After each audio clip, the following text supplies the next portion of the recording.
Le mindset. On entend constamment dire que c'est la clé de tout succès. Mais et si on l'avait mal compris depuis le début? Le test de QI est mal utilisé depuis des décennies, mais on n'en parle pas.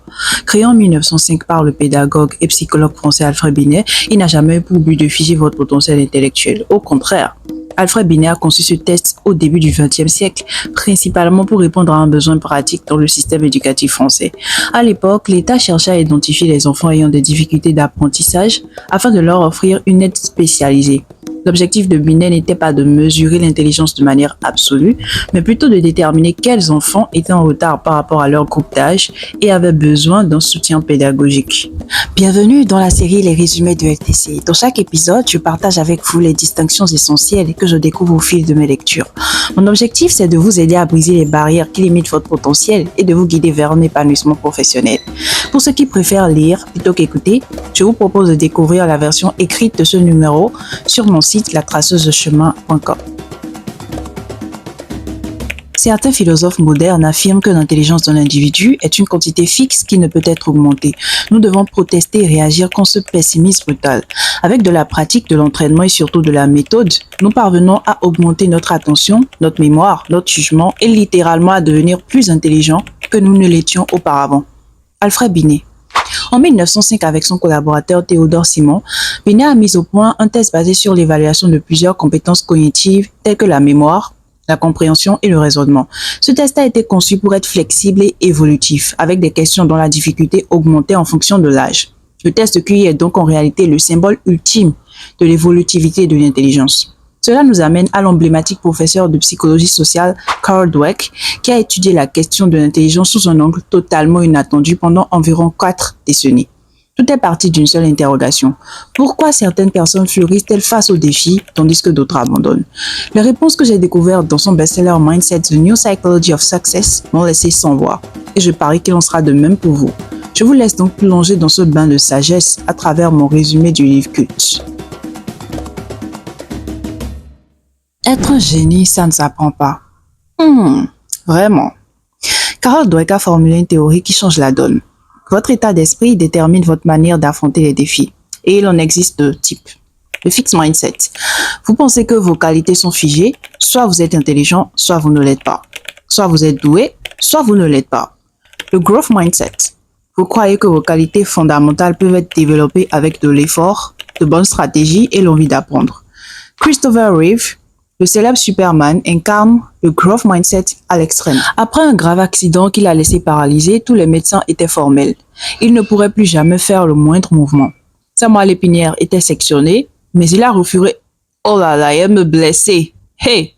Mais il a refusé ce verdict. Il s'est entraîné intensément chaque jour, malgré les protestations des médecins. 7 ans plus tard, il avait accompli ce que la science jugeait autrefois impossible. En 2002, il avait retrouvé des mouvements dans ses doigts, ses orteils et ses poignets. Il pouvait ressentir le chaud, le froid, ainsi que la piqûre ou la pression sur la majorité de son corps et respirer seul jusqu'à 90 minutes. Ces progrès ont bouleversé les attentes médicales. Sa fondation a même lancé la Neuro Recovery Network qui promeut aujourd'hui des thérapies actives dans le monde entier. Vous êtes peut-être déjà reconnu dans l'un des deux états d'esprit, fixed ou growth mindset. Ce n'est pas celui que vous rêvez d'avoir qui compte ici, mais bien celui que vous aviez jusqu'à maintenant. Pour vous ôter d'un doute, voici un petit quiz de 6 questions. Répondez à ces affirmations par vrai ou faux. Et c'est inutile de tricher puisque de toute façon, personne ne vous voit. Affirmation numéro 1. Le niveau d'intelligence que l'on a est assez stable tout au long de la vie. 2. Quand on est doué pour quelque chose, cela vient naturellement, sans effort. 3. Les plus grandes success stories concernent les personnes ayant un talent naturel pour leur domaine. 4. On peut toujours s'améliorer dans n'importe quel domaine, peu importe son niveau de départ. 5. Les défis me motivent à essayer plus fort, même si j'échoue plusieurs fois. 6. Voir les autres réussir m'inspire plus que cela ne me décourage ou ne me fait me sentir inférieur. Si vous avez répondu vrai aux questions 4, 5 et 6, vous avez des traits du growth mindset. Si vous avez répondu vrai aux questions 1, 2 et 3, vous vous situez davantage du côté du fixed mindset. Vous avez un peu des deux, votre tendance va certainement vers le fixed mindset. Pourquoi pas vers le growth mindset? Parce qu'il est rare de retrouver des traits de fixed mindset chez une personne profondément ancrée dans une dynamique de croissance. Mais il y a une petite nuance. Chez la traceuse de chemin, on se concentre sur votre carrière, études, travail, projets, etc. Mais le mindset touche à tous les domaines de la vie. Pensez-vous pouvoir faire évoluer absolument tout ce qui vous constitue comme être humain? Votre caractère, vos compétences, votre personnalité, vos croyances religieuses, ce qu'on appelle souvent ma nature, votre façon d'aimer, votre famille, vos amis, votre chérie, etc. Vous avez certainement dit oui pour certaines choses et non pour d'autres. C'est tout à fait normal. L'état d'esprit n'est figé chez aucun être humain. Vous pouvez très bien avoir un growth mindset dans un domaine et un fixed mindset ailleurs. Mieux encore, votre manière de penser peut fluctuer dans chaque domaine au fil du temps. On peut dire un grand merci à cette plasticité de votre cerveau qui vous donne toutes les chances de redesigner votre univers mental en écoutant ce podcast. Mais avant d'aller plus loin, lançons un peu les paris. Selon vous, quel est mon mindset? Quel est le mindset de Tilda Godot? Je vous laisse lancer les paris en commentaire et vous découvrirez un peu plus loin la réponse. À ce stade, vous vous dites peut-être que le mindset est juste un concept abstrait qui n'influence que votre rapport à l'apprentissage. Mais en réalité, il impacte profondément votre comportement, vos décisions et même votre santé mentale. Si je perds une étoile, je me tue. Bernard Loiseau. Parlons de l'étrange suicide de Bernard Loiseau. Dans son livre, Carol Dweck propose une analyse psychologique du suicide de Bernard Loiseau, qu'elle relie en partie au fixed mindset. Loiseau, chef triplement étoilé depuis 1991 pour son restaurant La Côte d'Or, était une figure de proue de la gastronomie française. En 2003, sa note Gaultier Milo chute de 19 sur 20 à 17 sur 20. Des rumeurs courent aussi sur la possible perte d'une étoile Michelin, information que le guide Michelin réfutera plus tard. Toutefois, le chef a subi une forte pression liée à des critiques et avertissements du guide Michelin sur la qualité de sa cuisine, notamment un entretien avec Derek Brown, directeur du guide, évoquant un manque d'âme dans sa cuisine. Cette pression a été prise très au sérieux par Loiseau selon les documents révélés. Quelques jours après, Loiseau met fin à ses jours avec un fusil de chasse. De nombreux témoignages ont d'ailleurs rapporté qu'il disait « Si je perds une étoile, je me tue ». Cette phrase glaciale, même si on ignore si elle était sincère ou non, incarne bien la logique du fixed mindset. Une pensée où votre identité et votre valeur personnelle sont entièrement définies par votre capacité à ne jamais échouer. Important de préciser que Loiseau souffrait également de troubles bipolaires, comme l'a révélé son épouse Dominique. La maladie a pu jouer un rôle dans son acte, mais ce que Dweck souligne, c'est que ce mode de pensée rigide couplé à des troubles de l'humeur a pu précipiter l'irréparable. Et je peux vous dire que pour avoir longtemps baigné dans le fixed mindset, maintenant on verra bien qui sont ceux qui ont bien parié. Cette analyse résonne profondément en moi. Depuis mon enfance, on m'a toujours vue comme naturellement brillante, rapide et douée. J'étais félicitée parce que je comprenais en griffe sans effort, ce qui n'est pas totalement vrai. Alors quand j'ai commencé à rencontrer des difficultés dans mon parcours, j'ai cru que cela signifiait que je n'étais plus intelligente. Faire des efforts était une imposture, à mon sens. Je me décourageais au moindre obstacle et je plongeais dans un état de détresse intellectuelle. Quand vous fondez toute votre valeur sur le regard extérieur et la facilité que le monde attend de vous, le moindre échec prend des proportions destructrices. By the way, parlons de santé mentale. Si vous traversez un burn-out ou une dépression liée au travail, je vous laisse en description un lien pour booker une session avec la traceuse de chemin. L'une des études les plus connues de Dweck est celle qu'elle a menée sur des élèves avec des puzzles. Elle leur a demandé de résoudre ces puzzles, puis les a divisés en deux groupes. Après une première réussite, le premier groupe a été félicité pour leur intelligence, le deuxième groupe pour leurs efforts. Lors du second round, ceux qui avaient été complimentés pour leur intelligence ont préféré des puzzles plus faciles. En revanche, ceux qui ont été félicités pour leurs efforts ont choisi des puzzles plus difficiles et stimulants. Le fixed mindset est donc une arme redoutable pour instaurer la culture de la fainéantise et du manque d'ambition. Quand on vous colle une étiquette positive, vous avez peur de la perdre. Et quand on vous colle une étiquette négative, vous avez peur de la mériter. Carol Dweck. Les enfants félicités pour leur intelligence ont reçu un label qu'ils voulaient préserver à tout prix. Intelligent. Leur cerveau a donc activé le mode défensif et les a poussés à éviter le risque. En revanche, ceux qui ont été félicités pour leurs efforts ont compris qu'avec du travail, ils pouvaient progresser. Et ils ont donc pris plus de plaisir à relever des défis. Ce qui est encore plus fascinant, c'est que les enfants félicités pour leur intelligence régressaient avec le temps Même sur des puzzles plus faciles. À l'opposé, ceux qui avaient été félicités pour leurs efforts continuaient de progresser. La conclusion de Dweck est claire. Féliciter les enfants pour leur intelligence peut les enfermer dans un fixed mindset, tandis que valoriser leurs efforts encourage le growth mindset. Si vous êtes un jeune parent ou que vous prévoyez d'avoir des enfants, les compliments sur l'intelligence innée sont à bannir pour ne pas enfermer vos petits trésors dans un fixed mindset. Plutôt, pensez à les encourager sur leurs efforts et sur les processus qu'ils empruntent pour atteindre le résultat. Ça me rappelle d'ailleurs un procédé utilisé par les profs de sciences au collège. Les points attribués à la bonne réponse sont séparés des points attribués à la méthodologie. Je serais très curieuse de savoir si cette étude de Carroll n'y était pas pour quelque chose. Vous voulez des astuces concrètes pour enseigner le growth mindset à votre enfant? Je vous laisse en description un lien qui redirige vers un article qui a été rédigé sur le sujet. Dans une autre étude de Dweck, ils ont fait passer un test écrit à un groupe d'enfants. On leur a ensuite fait croire qu'ils devaient écrire leurs impressions pour les partager avec d'autres écoles. Discrètement, un champ avait été réservé pour qu'ils y marquent leurs notes. Carol, petite coquine. Vous devinez bien comment cela s'est terminé. 40% des enfants ayant un fixed mindset et de mauvais résultats ont menti. Ils ont augmenté leur score pour paraître meilleurs. Puisqu'ils croient que l'intelligence est figée, l'échec remet en cause leur valeur personnelle. Ils préfèrent donc tricher plutôt qu'assumer un échec. C'était tout le contraire chez ceux qui ont un growth mindset. Ils n'avaient aucun mal à assumer leurs résultats parce que ces notes ne définissaient ni leur identité ni leur valeur. Au contraire, elles leur indiquaient qu'il fallait fournir plus d'efforts. C'est l'un des effets les plus sombres du fixed mindset. La peur de l'échec peut mener au mensonge, à la triche, à la dissimulation et même à des formes de dépression ou de désespoir à l'âge adulte. Comme le dit Carl Dweck, on a transformé des enfants ordinaires en menteurs juste en leur disant qu'ils sont intelligents. Gingembre. Une autre étude a été effectuée à l'université de Hong Kong sur la théorie du mindset de Carl Dweck. Des étudiants non anglophones venaient de s'inscrire. Leur mindset respectif a été évalué par les enquêteurs. Puis, étant donné que tous les cours et activités se déroulaient en anglais, on leur a tous proposé des cours pour améliorer leur niveau. Ceux qui avaient un growth mindset ont vu cette proposition comme une opportunité d'apprendre. Leur oui ne s'est pas fait attendre. Mais, étonnamment, ceux avec un fixed mindset ont refusé, craignant que cela n'entache leur image. Ils ont préféré saboter leur avenir plutôt que de se confronter à leurs lacunes. Parce que clairement, dans une université où tous les cours et les activités se font en anglais, si tu n'es pas bilingue, c'est chaud. J'espère qu'à ce niveau, vous voyez déjà avec moi le niveau de perversité du fixed mindset. La maladie du PDG ou CEO disease.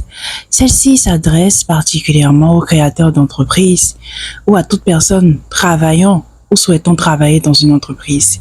La CEO disease carbure au fixed mindset. Il s'agit d'un état où, en tant que dirigeant, vous vous appuyez uniquement sur vos forces pour obtenir des résultats rapides et visibles, sans reconnaître ni travailler sur vos faiblesses. Avec un fixed mindset, vous percevez chaque critique comme une menace. Vous cherchez alors à la fuir, la nier ou à en écraser l'auteur. Et c'est précisément ainsi que la maladie du PDG, ah là là, il me blessait beaucoup, hein. La maladie du PDG s'installe pour de bon lorsque le besoin de protéger votre image l'emporte sur le bien-être de l'entreprise. Voici un extrait de Mindset, The New Psychology of Success de Carl Dweck sur le cas de Lee Iacocca, un dirigeant qui souffrait de la CEO disease.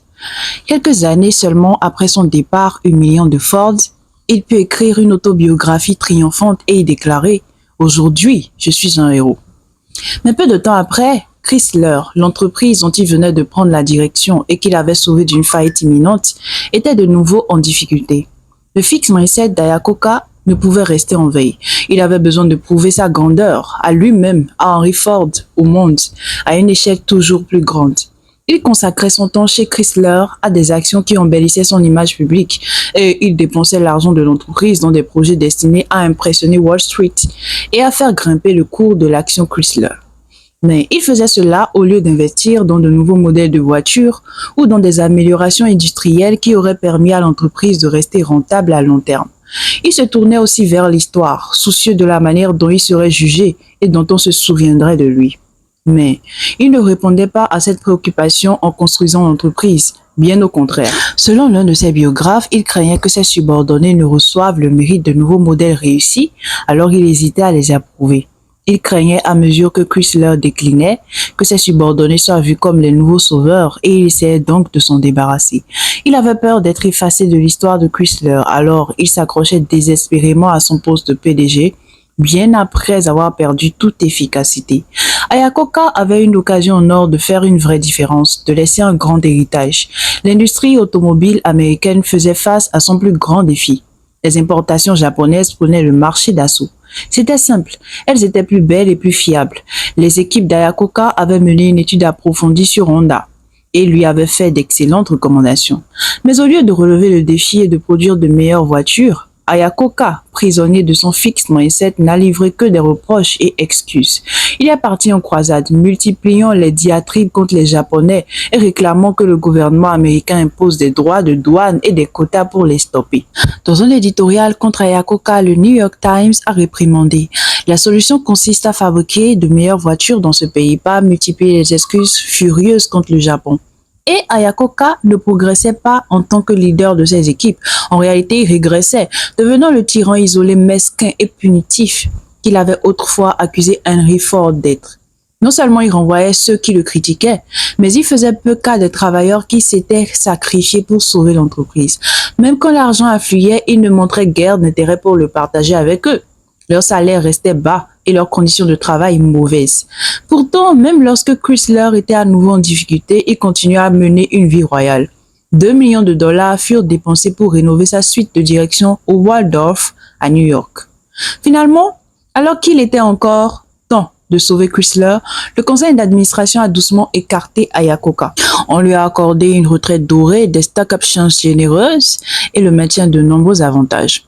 Mais il était fou de rage, surtout parce que son successeur semblait gérer l'entreprise avec succès.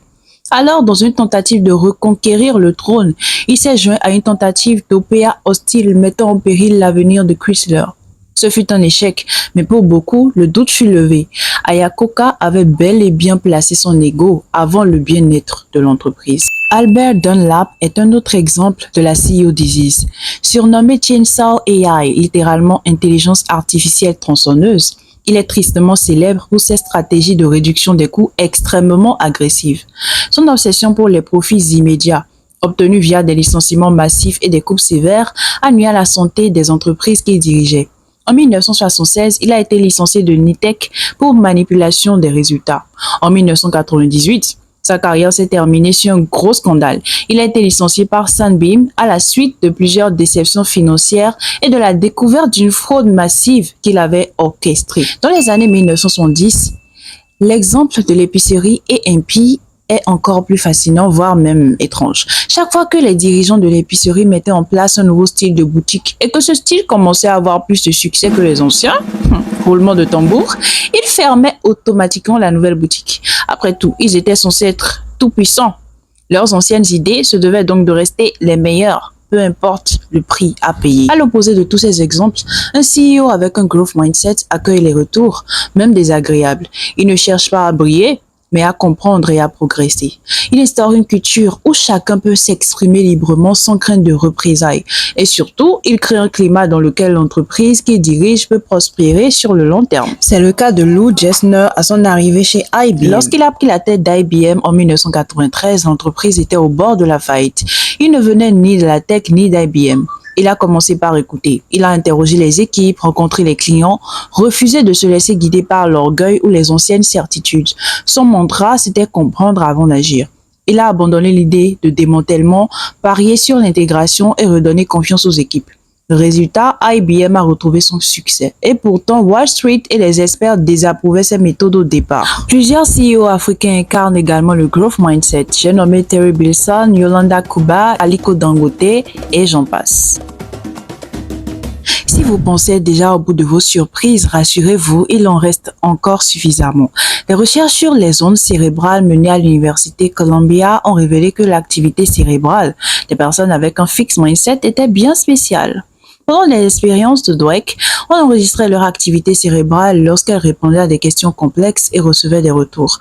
Les personnes au fixed mindset montraient une activité cérébrale, surtout lorsqu'elles recevaient une évaluation, bonne ou mauvaise réponse, mais aucune activité cérébrale quand on leur donnait des informations utiles pour progresser.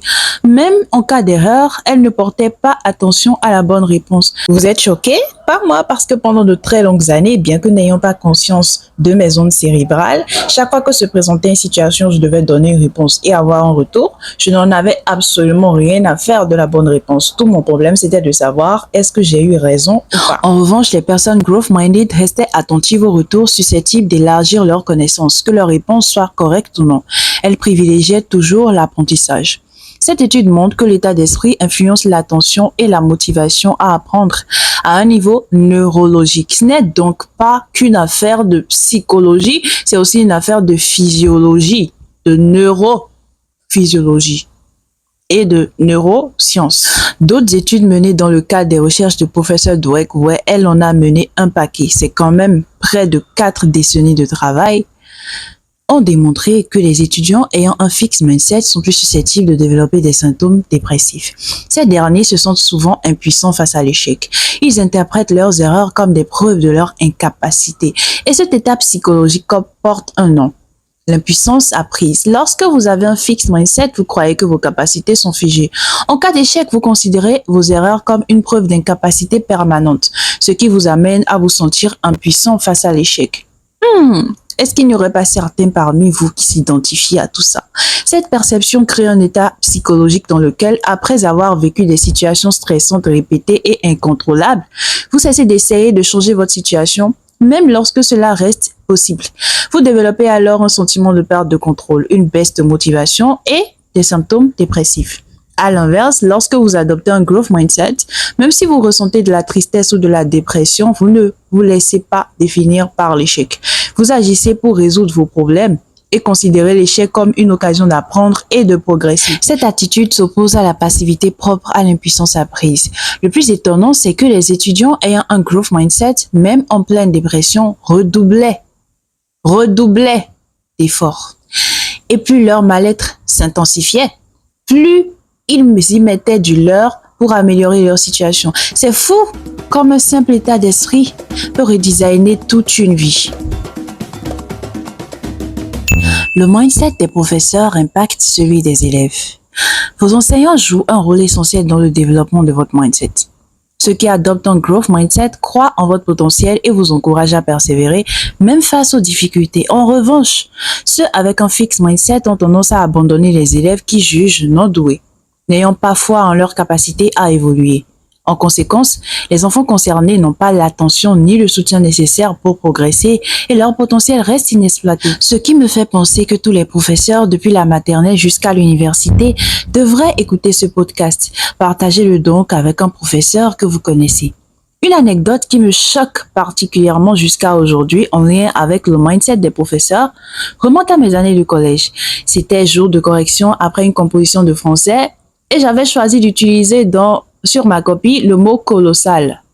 Pourquoi ce mot? Parce que notre première de classe, avec qui j'étais tacitement en compétition, me challengeait beaucoup. J'étais toujours deuxième derrière elle. À chaque composition, elle venait avec des expressions intéressantes et des mots nouveaux, parce qu'elle lisait beaucoup. De mon côté, je ne lisais pas autant, mais je regardais énormément d'émissions télévisées où des mots intéressants étaient utilisés. Alors j'ai pensé que ce serait une bonne idée de glisser colossal dans ma composition pour ajouter une touche originale et relever le défi.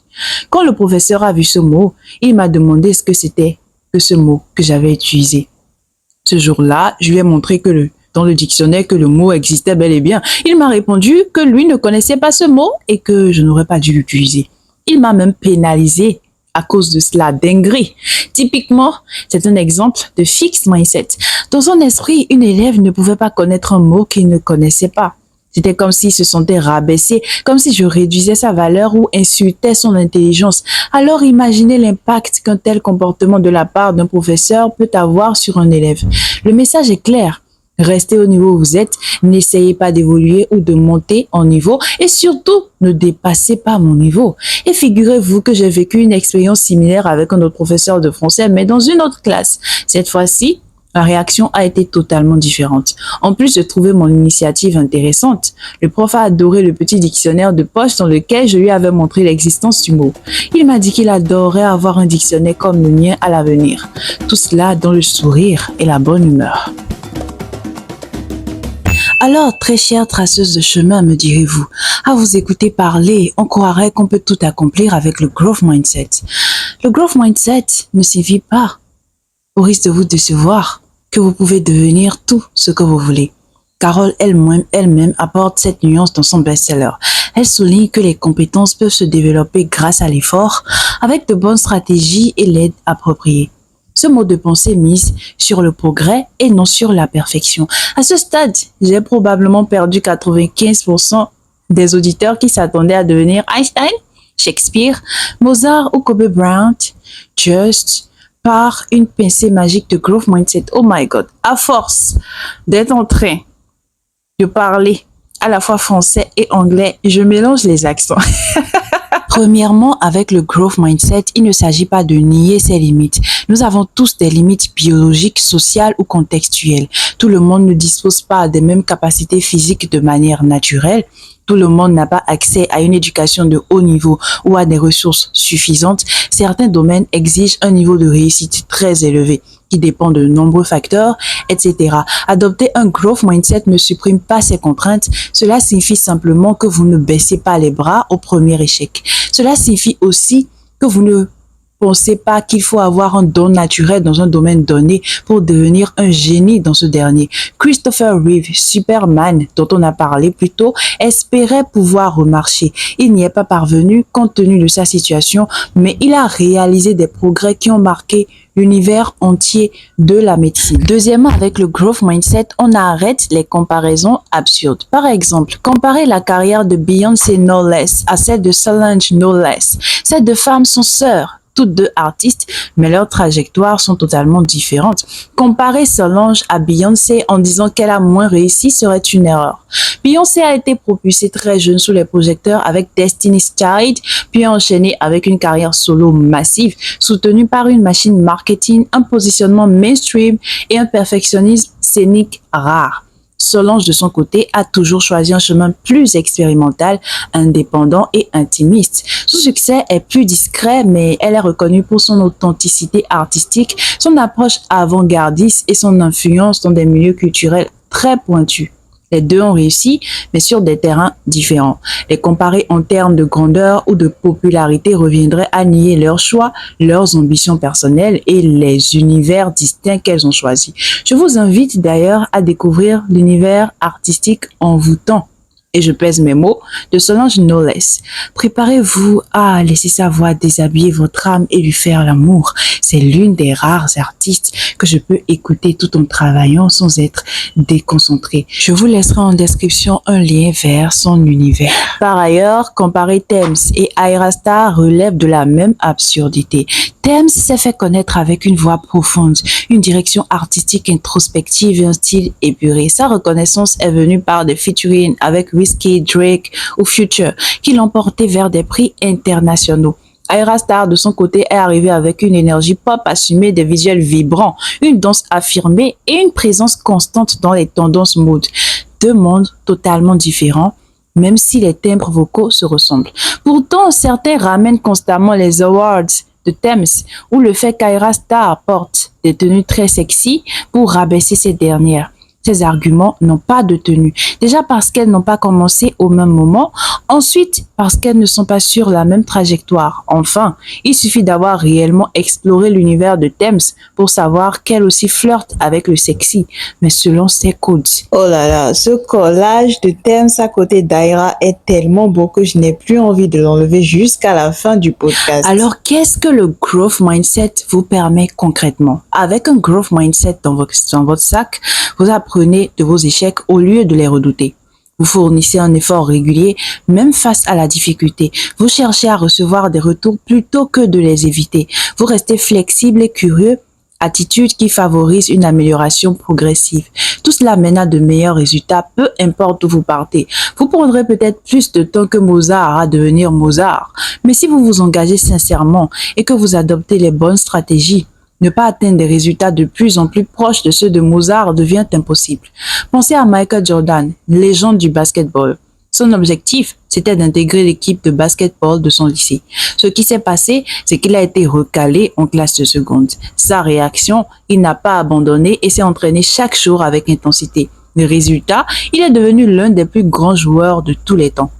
Il a d'ailleurs fait une petite pause dans sa carrière de basketball après le meurtre de son père en 1993. Il a arrêté avec la NBA pour repartir de très bas dans le baseball. Son objectif était d'honorer la mémoire de son défunt père qui avait toujours rêvé d'une carrière de baseballeur pour lui. Et bien que cette carrière soit souvent étouffée par le basketball, le growth mindset l'a aidé à faire des prouesses qui ont marqué l'histoire. Ce n'est pas parce que certaines personnes réussissent quelque chose sans entraînement que d'autres ne peuvent pas y arriver et parfois encore mieux avec de l'entraînement. Carl Dweck.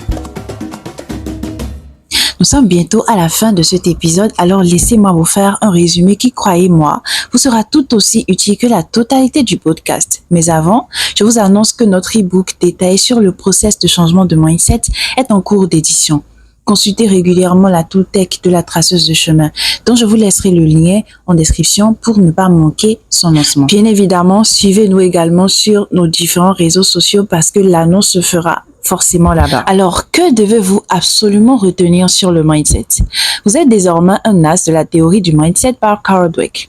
Voici un résumé succinct qui vous permettra d'en parler autour de vous en 2 mots. 2 types de mindset ont été élaborés dans la théorie de Carl Dweck. Le fixed mindset croit que les capacités sont figées, évite les défis, abandonne facilement, se sent menacés par la réussite des autres, valorise le talent inné plutôt que l'effort, dépend fortement de l'approbation et du regard extérieur, interprète l'échec comme une preuve d'incompétence irrémédiable. Le growth mindset croit que les capacités peuvent se développer par l'effort et l'apprentissage, accueille les défis, persévère face aux obstacles, apprend des critiques et s'inspire des réussites des autres, valorise l'effort et la stratégie plus que le talent inné s'il y a, dépend peu ou pas de l'approbation et du regard des autres, interprète l'échec comme le signe qu'il faut redoubler d'efforts. Si on vous demande concrètement à quoi sert cette théorie dans la vraie vie, vous pourrez parler de ses applications dans différents domaines. Dans l'éducation, par exemple, la théorie du mindset permet de savoir que l'évaluation basée uniquement sur la réussite et les résultats peut renforcer un fixed mindset. Les enseignants peuvent influencer l'état d'esprit des élèves via leurs attentes, leurs retours et leurs méthodes. Un professeur fixed-minded favorise le développement d'un fixed mindset chez ses élèves et les condamne à l'échec. Tout le contraire d'un professeur growth-minded dans le travail et en entreprise. Les leaders avec un growth mindset créent une culture d'apprentissage et de collaboration. Les fixed-minded leaders créent une culture de terreur, de tricherie et de régression menant à la chute de l'entreprise. Les entreprises doivent valoriser l'effort, la progression et l'apprentissage plutôt que le seul talent. Enfin, dans les relations personnelles également, le growth mindset favorise l'écoute, la résolution de conflits et l'évolution mutuelle. Le fixed mindset conduit à blâmer, fuir les désaccords et éviter la vulnérabilité. Nous sommes à la fin de cet épisode que j'ai adoré enregistrer autant que vous avez adoré écouter. Likez, partagez, abonnez-vous et on se dit à très vite pour le prochain épisode.